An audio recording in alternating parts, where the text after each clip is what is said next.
Ministerio de Educación. Estábamos hablando de educación intercultural bilingüe.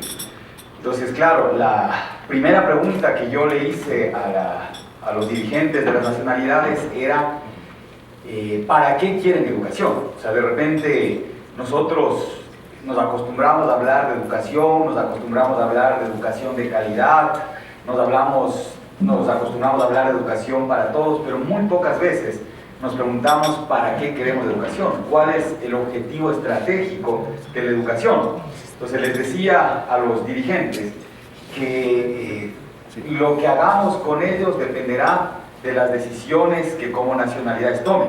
Entonces sería una educación determinada si es que el objetivo de las nacionalidades sería no ser contactados, a volver a un estado de no contactados, adentrarse en la selva.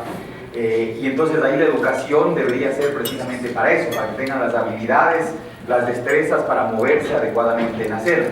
Si por el contrario lo que buscaban era el fortalecimiento de su identidad y el relacionamiento a partir del conocimiento profundo de sus raíces, del relacionamiento con el resto del país y del mundo, la educación debería ser distinta, tendría un enfoque diferente.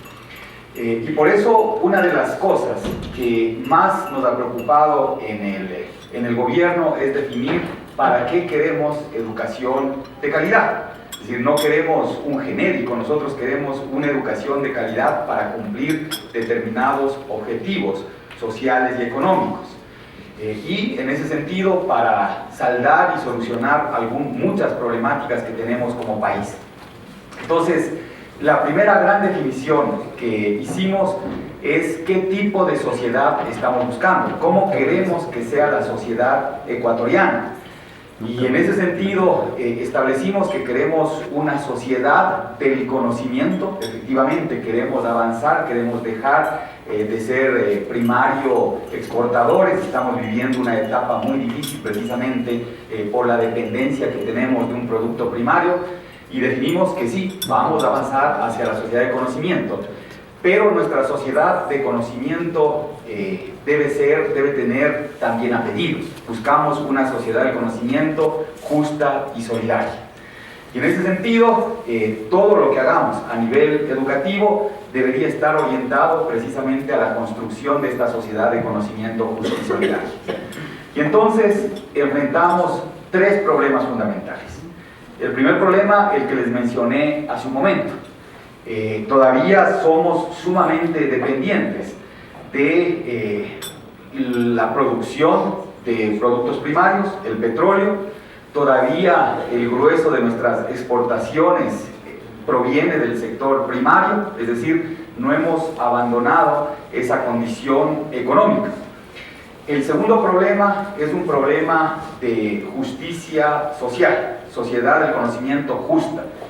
Y la sociedad del conocimiento justa se da cuando disminuyen los niveles de inequidad, es decir, cuando se reduce la pobreza. Hemos como país logrado enormes avances en la reducción de pobreza, somos uno de los países en el mundo que más rápido ha disminuido la pobreza en los últimos 8 años. También hemos reducido los niveles de inequidad. Claro, teníamos un coeficiente de Gini de 0.54 en el 2006 y tenemos, me parece que en este momento 0.47, es decir, hemos logrado crecimiento económico reduciendo los niveles de inequidad. Estamos todavía muy lejos de los países más equitativos del mundo, sin embargo, se muestran ya avances, pero sigue siendo eso uno de nuestros mayores problemas. Y el tercer problema es el que tiene que ver con la cultura solidaria, con una visión solidaria de la vida. Entonces, acá nosotros hemos lanzado un concepto que lo denominamos el concepto del buen vivir. O sea, queremos una sociedad que efectivamente tenga bienestar material, pero que supere ese paradigma de éxito que está asociado exclusivamente a la posesión de bienes.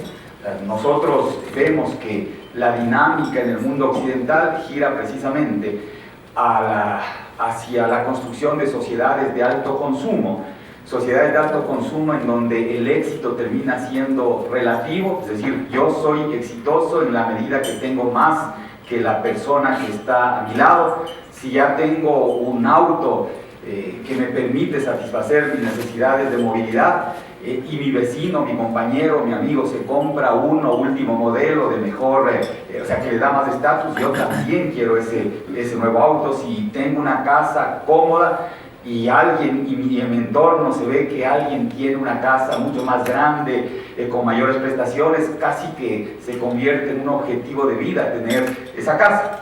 Eso se da en términos individuales, y de repente toda la industria cultural, o sea, nos va llevando, así como a las empresas, hacia la competitividad entre empresas, nos va llevando también a la competitividad entre personas, hacia una visión individualista de la vida.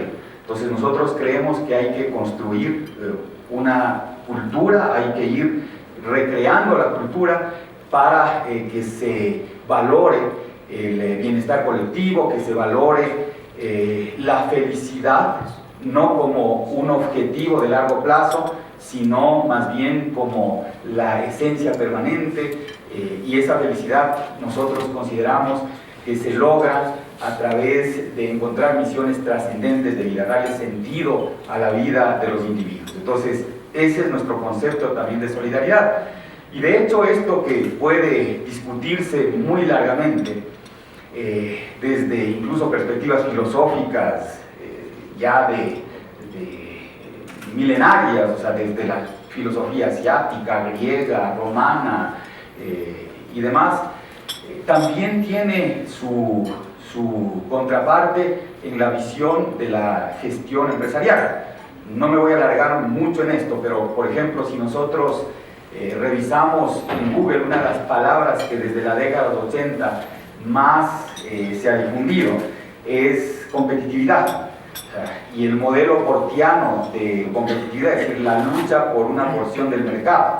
Cuando hacemos planificación estratégica, vemos en las entradas de casi todas las empresas que se privilegia la visión por sobre la misión. ¿Sí? ¿Y cuál es la visión? O sea, todo el mundo quiere ser el líder líder en el mercado local, líder en el mercado latinoamericano, líder en el mercado mundial. Es decir, es la búsqueda de liderazgo, o sea, de ser más que el otro. O sea, siempre buscamos ser más que el otro.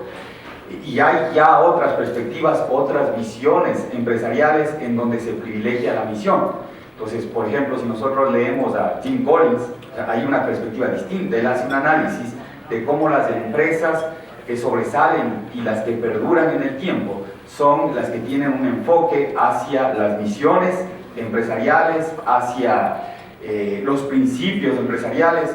Cuando leemos libros como La estrategia del océano azul, sabemos que probablemente el éxito de la empresa también en la era del conocimiento está mucho más allá de la competitividad. Es decir, también, así como queremos reemplazar una cultura individual mucho más solidaria, creemos que también las empresas están transitando hacia la recuperación de su esencia. Yo creo que aquí hay que diferenciar lo que es un negocio de lo que es una empresa. Un negocio busca exclusivamente la rentabilidad financiera. Una empresa se plantea misiones y como consecuencia del cumplimiento de su misión, entonces viene la rentabilidad financiera. Es decir, no es el fin último la rentabilidad, sino más bien el cumplimiento de sus misiones. Bueno, sobre esos temas no vamos a hablar mucho el día de hoy, no vamos a hablar mucho sobre la construcción de la justicia social, o sea, que efectivamente creemos que a través de la educación, o una de las principales fuentes de justicia social es precisamente la educación, y tampoco vamos a hablar de todas esta necesidad de cambio cultural para ir hacia sociedades solidarias. Nos vamos a concentrar más en lo que tiene que ver con el conocimiento, es decir, la sociedad del conocimiento. Cuando hablamos de sociedad del conocimiento, es indiscutible que el concepto fundamental detrás de esta sociedad del conocimiento está la productividad. Y nosotros hablamos de la productividad sistémica, es decir, desde la visión macro del país, lo que nos corresponde como Estado es garantizar productividad sistémica, es decir, que las empresas puedan desarrollarse en un entorno favorable, en donde los costos se reduzcan y con una reducción de costos puedan enfrentar adecuadamente los distintos retos que tienen los mercados. Entonces, para el desarrollo de productividad sistémica y el avance hacia la sociedad del conocimiento, existen tres condiciones fundamentales. Es decir, ninguna sociedad que quiera elevar sus niveles de productividad y caminar hacia la sociedad del conocimiento lo podrá hacer si es que no se cumplen tres condiciones básicas. La primera condición es el desarrollo de infraestructura productiva. Es decir, no podemos tener productividad sin una buena infraestructura para la producción. ¿A qué me refiero?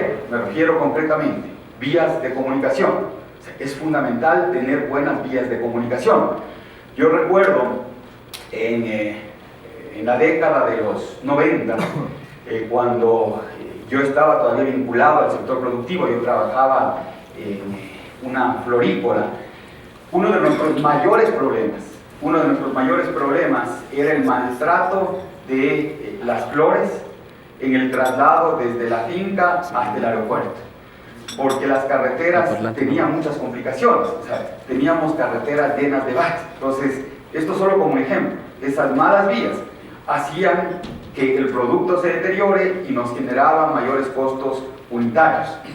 Entonces, tener buenas carreteras es fundamental para fomentar la producción. O sea, hoy que recorremos el país y que vemos efectivamente un sistema vial mucho más moderno, indiscutiblemente eso contribuye a dotarle de mejores condiciones a las empresas para la producción. Carreteras, energía eléctrica estable también o segura y de bajo costo. En la década de los 90 tuvimos los famosos apagones. No sé si ustedes vivían aquí, pero los apagones de la década de los 90 fueron terribles para el sector productivo. O sea, casi todo el mundo tuvo que comprar generadores y autoabastecerse de energía a un costo sumamente alto. Entonces, invertir en centrales hidroeléctricas que en definitiva van a permitir tener un costo de energía bajo también es aportarle al sector productivo. En 2016 se va a ver ya el impacto de esto en la economía. Y en fin, o sea, no vamos a hablar de todo lo que ha significado el desarrollo de infraestructura productiva, aeropuertos, también el mejoramiento de puertos, etc. O sea, todo eso contribuye a la productividad sistémica. Otro elemento que es fundamental para el avance hacia esta sociedad del conocimiento es el fortalecimiento de nuestras capacidades de innovación. ¿Cómo un país puede innovar? Un país solo puede innovar si es que se fortalece su sistema de investigación científica. Entonces, también durante los últimos años, una de las cosas que ustedes han podido ver es una profunda transformación del sistema de educación superior y el fortalecimiento de los espacios de investigación. Yo recuerdo que en el año 2008 tuve la posibilidad de asistir al Congreso Regional de Educación Superior. En ese Congreso Regional de Educación Superior que se hizo en Cartagena, todos los países hablábamos de lo mismo. Todos los países hablábamos de la necesidad de mejorar la calidad de la educación superior y fortalecer los sistemas de investigación como un elemento clave de los procesos de transformación en América Latina. Si bien todos hablábamos de lo mismo, ya 7 años después, muy pocos hicimos lo que se dijo se debía hacer en el 2008. O sea, por ejemplo, el cierre de universidades de mala calidad. En el Ecuador se cerraron 14 universidades conocidas como universidades de garaje. Entonces se mostró la voluntad política. Se hablaba de la necesidad de preparar el talento humano para la investigación. O sea, el Ecuador ya tiene alrededor de 10.000 becarios que están estudiando en las mejores universidades del mundo y capacitándose, formándose precisamente en las áreas que van a permitir el desarrollo de la investigación científica. A las universidades se les está exigiendo la incorporación de docentes con título de investigador, es decir, con PhD. Entonces se ha hecho un enorme esfuerzo a nivel de educación superior. Somos el país que solo detrás de Dinamarca tiene la mayor inversión en relación al PIB en educación superior. Es decir, hay una voluntad de fortalecer este sector importante que es fuente de innovación. Y aquí deben convivir, yo creo que todavía no hemos logrado esa articulación, porque aquí deberíamos pensar no en la investigación científica per se, es decir, a nosotros no nos interesa subir, aumentar el número de papers publicados en revistas indexadas, eso no es suficiente. Yo creo que aquí hay que avanzar hacia la realización de investigación estratégica. ¿Qué es investigación estratégica? Investigación asociada a las necesidades de innovación productiva. Es decir, trabajar con el sector privado de tal manera que a través de la investigación se puedan innovar los procesos productivos y se puedan desarrollar productos, servicios distintos, por un lado, y por otro lado también hacer innovaciones para que se produzcan reducción de costos para la producción de los servicios que se tienen. Cuando pienso en valor agregado, por ejemplo, yo no pienso que necesariamente el valor agregado signifique pasar de la producción de fruta a la de mermeladas. O sea, no creo que eso es agregar mucho valor. O sea, yo lo que creo es que, por ejemplo, agregar valor sí es la incorporación de innovación al proceso productivo. Yo puedo seguir exportando fruta fresca, sin embargo, nuestro proceso productivo tiene un alto componente tecnológico que hace que los productos mejoren en su calidad y reduzcan costos. Eso también es innovación. Y lo otro, que efectivamente tiene que ver con innovación, es el desarrollo de nuevos productos que den respuesta a las necesidades que tiene no solo el país, sino la humanidad. Es decir, no solo avanzar en un grado hacia la elaboración de determinada producción, sino innovar procesos productivos y desarrollo de nuevos productos. Hacia allá creo yo que debería orientarse la investigación estratégica que debe hacer el país, y ahí creo que todavía nos falta una articulación mucho más contundente con el sector productivo. Tampoco vamos a hablar en detalle de esto porque, a diferencia del Ministerio de Educación en Colombia, en donde también maneja educación superior, el Ministerio de Educación en el país solo maneja los niveles de educación que van hasta bachillerato.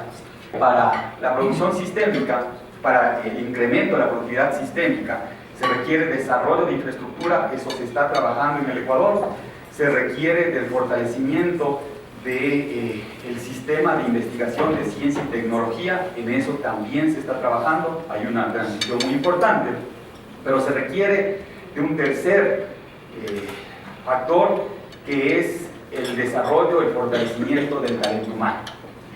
De eso sí nos encargamos nosotros. Y cuando hablamos de fortalecimiento del talento humano, o sea, deberíamos hablar en tres niveles.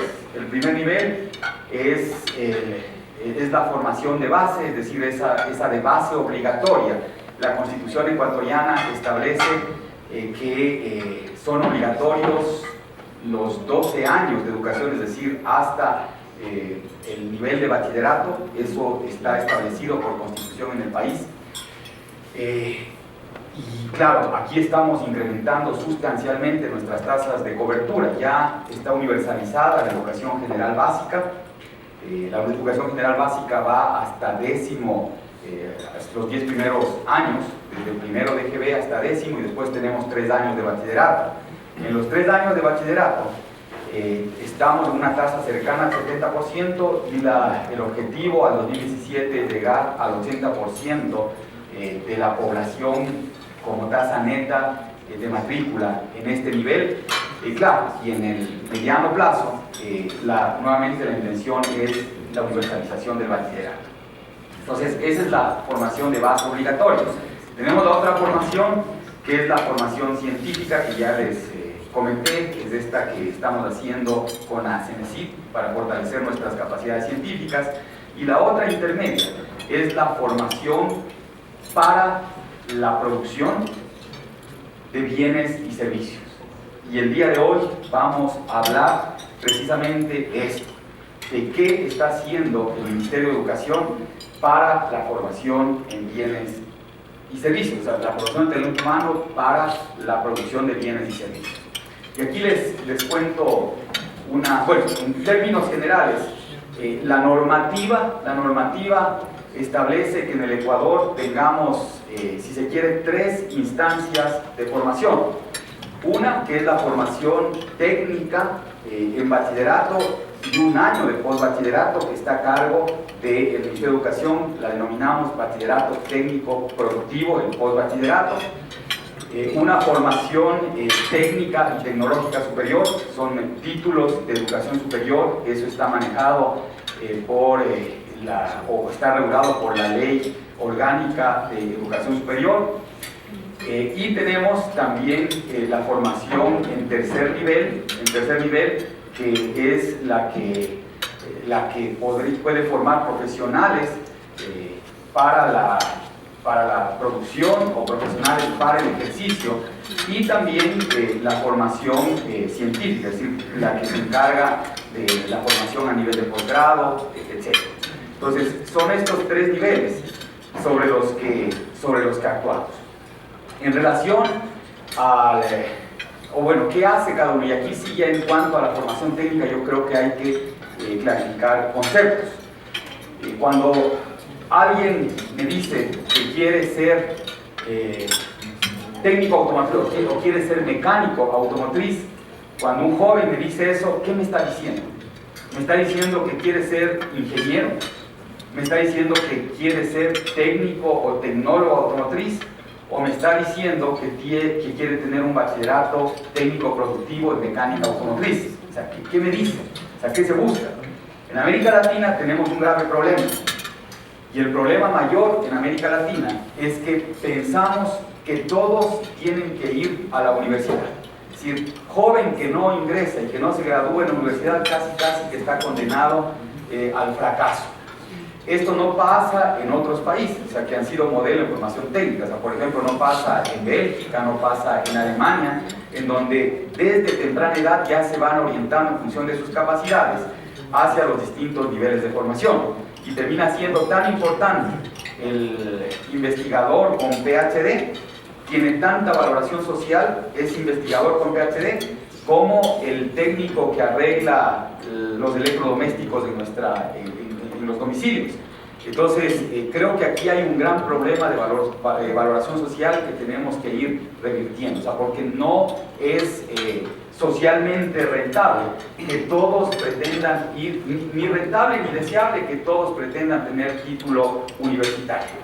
Eso hay que ir variando, y de hecho eso sucede. O sea, la tasa neta de matrícula en educación superior es del 35% en este momento. Incluso en Cuba, que tenía una tasa bruta de matrícula en educación superior de 109, ya hoy tiene una tasa de 60%, porque es un desperdicio social que un médico esté conduciendo el taxi. Es un desperdicio de recursos. Entonces hay que ir racionalizando esto y hay que darle un valor social a la formación técnica. Entonces, ¿en qué se diferencian las cosas? También los empresarios contribuyen a que no se dé el justo valor a los técnicos. Porque cuando yo quiero alguien para que me maneje un determinado proceso productivo, busco generalmente ¿qué?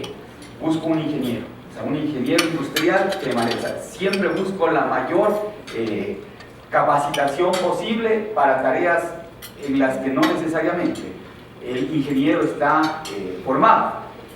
El ejemplo más claro es en el sector automotriz. Un ingeniero automotriz, seguramente, si le entrego el vehículo para que me arregle el vehículo, seguramente terminará destruyendo. O sea, no está capacitado para hacer el trabajo manual de reparación del vehículo.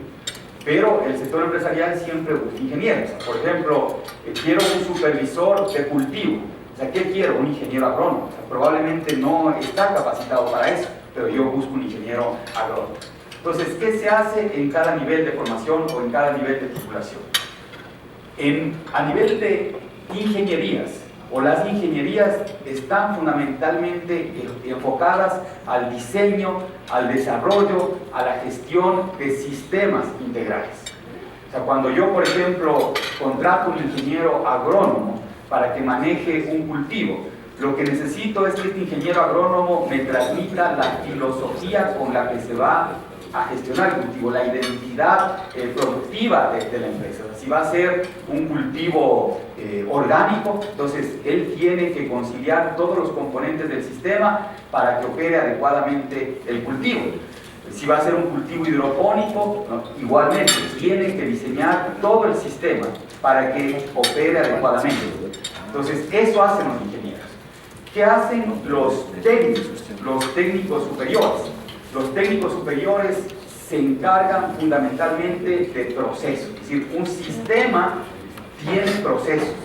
Un técnico debe ser un experto en determinadas partes, componentes, determinados procesos del sistema integral.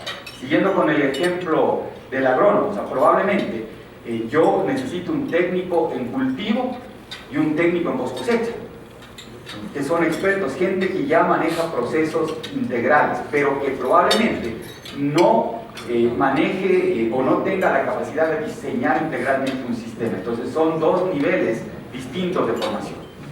¿Y qué hace el bachiller técnico y bachiller técnico productivo?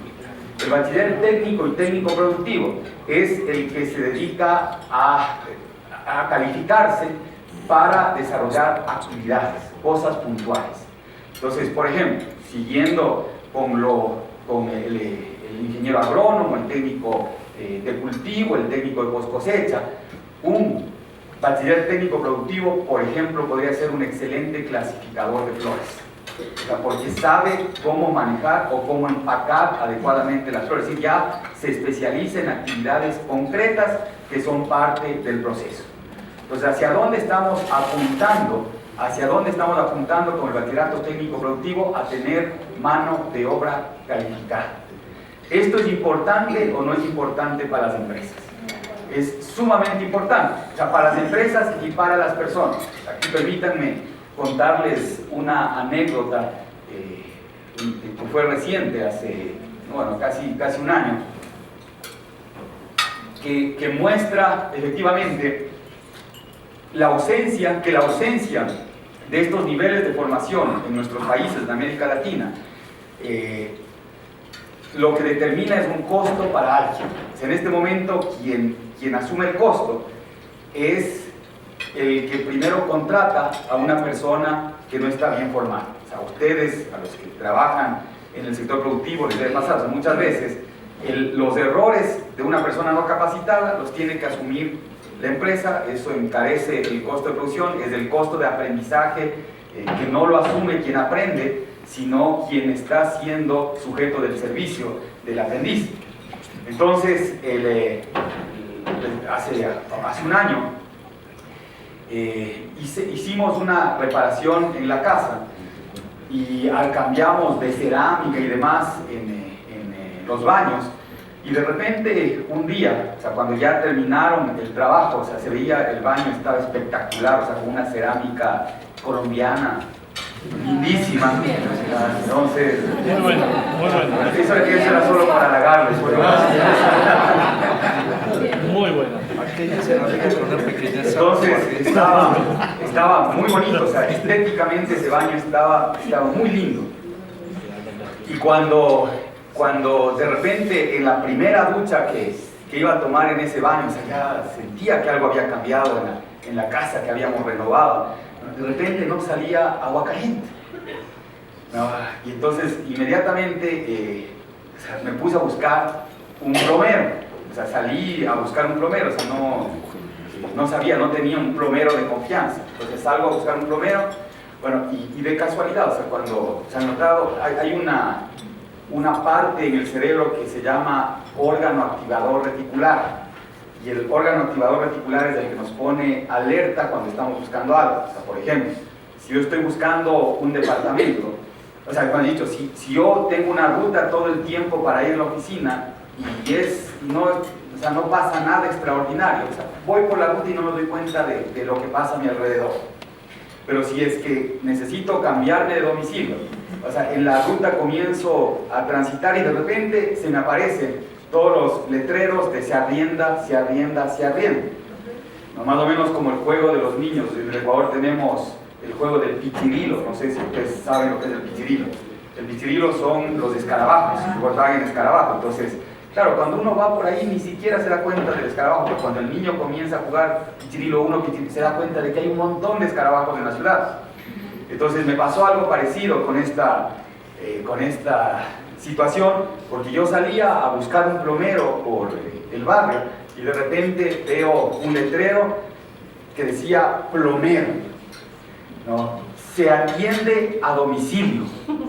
O sea, no sé si fue original, no, pero digo, ¿de qué manera? A menos de que le debe todo el sistema hidrosanitario al taller plomero, o sea, ¿cómo no va a tener domicilio? Pero me llamó la atención eso, ¿no? Y me digo, tiene ingenio, o sea, por lo menos tiene ingenio. Y claro, estaba un número celular, le llamé, fue el plomero, abre las llaves, ¿no? Y cuando abre las llaves dice, sí, no sale agua caliente. Digo, por eso mismo le llamé, pero no sale agua caliente. Y entonces dice, ¿sabe qué? Yo creo que es la mezcladora. O sea, seguramente le instalaron esta mezcladora mal, o sea, el problema está aquí, o la mezcladora está mal, ¿no? ¿Y qué tiene que hacer? Tengo que picar, pero son solo estas tres cerámicas y no me quedaba ninguna de reemplazo. Digo, bueno, ya me quedé con la esperanza de ir a buscar si quedaba alguna exactamente igual, y lo peor de todo es que nunca quedan igual, porque ya aunque sea el mismo modelo, la siguiente producción ya tiene otro color. Entonces ahí ya salió mi primera lágrima, ¿no? Cuando decía, bueno, ya, pique, pues si no hay otra, pique. Y entonces pica, ¿no? Y saca la mezcladora, ¿no? Y me llama y digo, venga un ratito, me dice, ¿sabe qué? La mezcladora no es, está perfecta. Dice, pero yo no sé cómo le habrán hecho la conexión. O sea, toca buscar dónde está el daño. O sea, ¿dónde está el daño? No, porque a lo mejor le hicieron una división y no empataron bien la tubería. Entonces me toca picar. ¿Qué le toca picar? O sea, piquemos por donde va la tubería. Pero no hay otra solución. Yo ingenuo estaba con la cabeza en otras cosas. O sea, como no tengo mucho tiempo para aburrirme con este oficio, ¿no? Entonces le digo, bueno, haga lo que tenga que hacer, ¿no? Y de repente me llama después, sería una hora, me llama una hora después, me dice, ven un ratito, ¿no? Y cuando yo veo, ya había picado así track hasta la ducha, ¿no? Y después track hasta el filo del baño. Y me dice, ¿sabe qué? Aquí todo está bien. Le digo, bueno, ¿qué? Pero ¿y ahora? Dice, no, ¿sabe qué? A lo mejor está malo por afuera, yo que sé, a lo mejor está roto. Lo que me dijo es, está rota la tubería de agua caliente, y por eso no está llegando el agua caliente hasta la ducha. Entonces, ¿qué tiene que hacer? No, pues tengo que seguir la tubería hasta encontrar, ¿no? Y bueno, ya el daño mayor estaba hecho, ¿no? Y de repente sigue la tubería, como una hora después llega y me llama al calefón, ¿no? Y me dice, ¿sabe qué? La pila ha estado mala. Y era el calefón. Pero, ¿qué es lo que pasó? En realidad esto suena jocoso, pero no sucede. O sea, noten, muchas veces en las empresas llamamos a que nos arreglen algo, a los mecánicos automotrices. Le llevamos el vehículo para que lo arregle, o sea, medio sale funcionando el vehículo, ¿no? Y después ya se dañó otra cosa, o sea, porque no hizo bien su trabajo. O sea, y no es por mala voluntad de él, es porque no están capacitados. Entonces, claro, esto que pasó con el plomero tiene un costo. O sea, yo les garantizo que la próxima vez, si es honesto, o sea, a donde va, lo que primero irá a ver es la pila. Ya no picará todo, o sea, eso hará, pero ¿quién pagó el costo de ese aprendizaje del plomero? Además era jovencito, ¿no? Entonces se veía que estaba comenzando, y entonces el costo del aprendizaje pagué yo. Pero esto también les pasa a ustedes en las empresas. O sea, aquí me comentaban que tenemos comercializadores también. O sea, el costo de no venta es elevadísimo. Es elevadísimo. Y entonces, claro, todos pagamos ese costo de aprendizaje cuando no hay un proceso de formación adecuado previo. Y entonces, entendiendo esta necesidad y esta falencia en nuestro sistema educativo, es que diseñamos el bachillerato técnico productivo fundamentalmente. ¿Qué es el bachillerato técnico productivo? El bachillerato técnico productivo es un postbachillerato de un año, que tiene como objetivo fundamental capacitar mano de obra en actividades. Es decir, aquí no van a aprender a manejar sistemas, o sea, no les vamos a capacitar para que manejen un sistema, no son ingenieros, tampoco son técnicos, son expertos en determinadas actividades para la producción o para la prestación de servicios. Y entonces el esquema que pretendemos es un esquema en donde las unidades productivas, es decir, las empresas del sector privado, se convierta en el centro de práctica, más que de práctica, en el centro de aprendizaje, es decir, trabajar coordinadamente, de tal manera que se practique en las empresas y se capacite, que la parte teórica sea responsabilidad del Ministerio de Educación. ¿Cómo se insertan los aprendices en el sistema productivo? Perdón, ¿cómo se insertan los estudiantes en el sistema productivo como aprendices? Es decir, tenemos una normativa que nos permite la inserción como aprendices y nosotros estamos esperando que a mayo del 2016, que comienza el ciclo Costa, ya tengamos una oferta de alrededor de... ¿Cuántos eran? Cada vez le subo las metas, entonces 5.000 para arrancar. Es decir, ahí necesitamos una alianza público-privada para tener 5.000 aprendices en el sistema productivo o en la prestación o en la producción de bienes o servicios. Entonces, este trabajo, el diseño de los módulos de formación se hace de manera conjunta con las empresas, es decir, no es algo que nace del Ministerio de Educación, sino que es algo que se trabaja. Hemos venido desarrollando esta metodología con la asesoría de la cooperación belga. Entonces se levanta la información de qué es lo que requiere cada sector, qué es lo que requieren las empresas, y en función de la necesidad de la empresa es que se establece un programa de formación. Ya tenemos algunas líneas. Heidi les puede después en las respuestas decir que ya tenemos diseñados. En el sector agrícola, por ejemplo, tenemos ya diseñado un bachillerato técnico en producción de semillas, por ejemplo. Entonces, todo esto se trabaja en conjunto con el sector productivo. Este bachillerato técnico productivo más el bachillerato técnico, porque hay un bachillerato complementario al bachillerato general unificado, que es el bachillerato técnico.